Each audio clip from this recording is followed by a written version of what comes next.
Question mark ہے ان کی loyalty پر کہ وہ منصوبہ سازوں کے ہیں یا کسی جماعت کے ساتھ ہیں یا نیوٹرل ہیں. I have questions. لیکن ان کا یہ کہنا ہے کہ منصوبہ سازوں کو پریشانی ہے کہ کہیں عمران خان کو کچھ ہو نہ جائے. یہ ساری سیکیورٹی اس لیے بڑھائی جا رہی ہے. میں اس بات سے اتفاق نہیں کرتا. اگر منصوبہ سازوں کو پریشانی ہوتی تو 3 نومبر کو عمران خان پر قاتلانہ حملہ نہ ہوتا. پھر عمران خان کو 18 مارچ کو جوڈیشل کمپلیکس میں قتل کرنے کی کیمروں کے سامنے کوشش نہ کی جاتی. ان کو اس سے کوئی خوف نہیں ہے, کوئی ڈر نہیں ہے. لیکن یہ جو بہت بڑی ایکسرسائز آج اڈیالہ جیل میں ہوئی ہے, اس کے ساتھ آپ نے ایک اور ڈیولپمنٹ کو جوڑ کے دیکھنا ہے تو آپ کو سارا کھیل سمجھ آ جائے گا. ناظرین کرام, پاکستان نے کل اپنی ایئر فورس کے ذریعے افغانستان پر حملہ کیا اور گل بہادر گروپ کو نشانہ بنایا.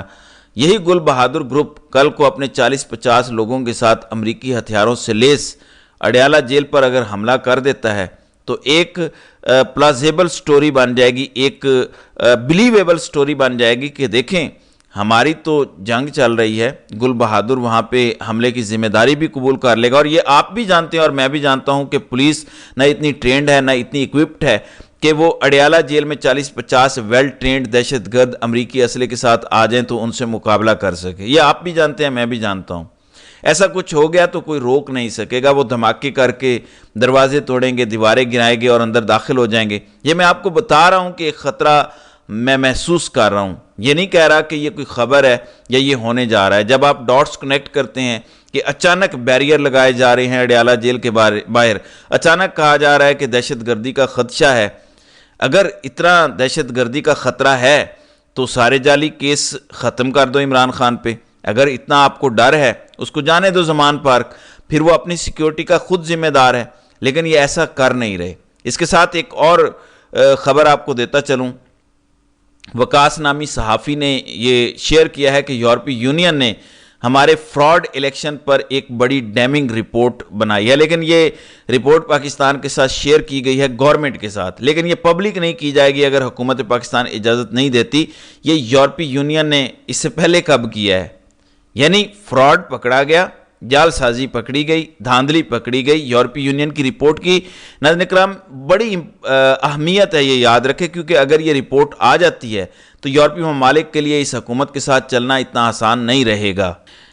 یورپی یونین کی یہ آفیشیل رپورٹ ہے, لیکن حکومت اگر پاکستان کی یہ اجازت نہیں دے گی یہ رپورٹ پبلک نہیں کی جائے گی. یہ ان کی طرف سے خود کہا جا رہا ہے. اب دیکھتے ہیں یہ رپورٹ پبلک ہوتی ہے یا نہیں ہوتی, اور اگر ہوتی ہے تو کیا ہیویلی ایڈیٹڈ ورژن ہوگا یا اصل رپورٹ پبلک کی جائے گی, کیونکہ یہ وہ رپورٹ ہوگی جس کی بنیاد پہ پاکستان یورپ اور امریکہ میں اپنا کیس لڑے گا کہ اتنے فراڈلنٹ الیکشن میں آپ کیسے ایکسپیکٹ کر سکتے ہیں کہ ایک ایسی حکومت کو, اور یہ بیرونی دباؤ ہی ہے جو پاکستان میں فارم 47 والی حکومت کو گھر بھیجے گا اور فارم 45 والے کو بحال کرے گا.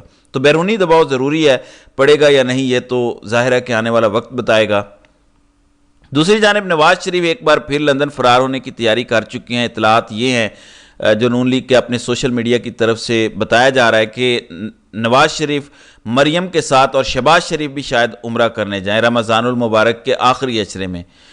میں آپ کو یاد دلاتا چلوں کہ جب تک اس خاندان کو اقتدار نہیں ملا, جو 3-4 سال یہ باہر اقتدار سے, ان میں سے کسی ایک نے بھی عمرہ نہیں کیا. یہ خاندان ہمیشہ اقتدار ملنے کے بعد بما اہل و عیال عمرہ کرنے جاتا ہے, یہ ان کا ریکارڈ ہے.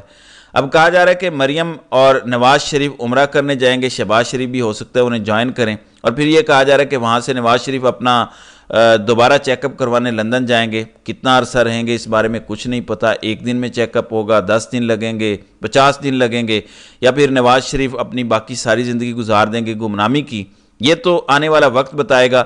لیکن فی الحال یہی ہے کہ نواز شریف کو مشورہ بھی دیا گیا ہے طاقتور حلقوں کی جانب سے کہ اب آپ سکون کریں, باقی زندگی لندن میں گزاریں, اور یہاں پر آپ کی بیٹی کو جتنا اکوموڈیٹ کر دیا پنجاب میں اس پہ صبر شکر کریں. اصل بات تو یہ ہے کہ منصوبہ سازوں کی پہلے بھی حکومت تھی, منصوبہ سازوں کی اب بھی حکومت ہے, اور کوشش ان کی یہ ہے کہ منصوبہ سازوں کی حکومت آگے بھی چلتی رہے.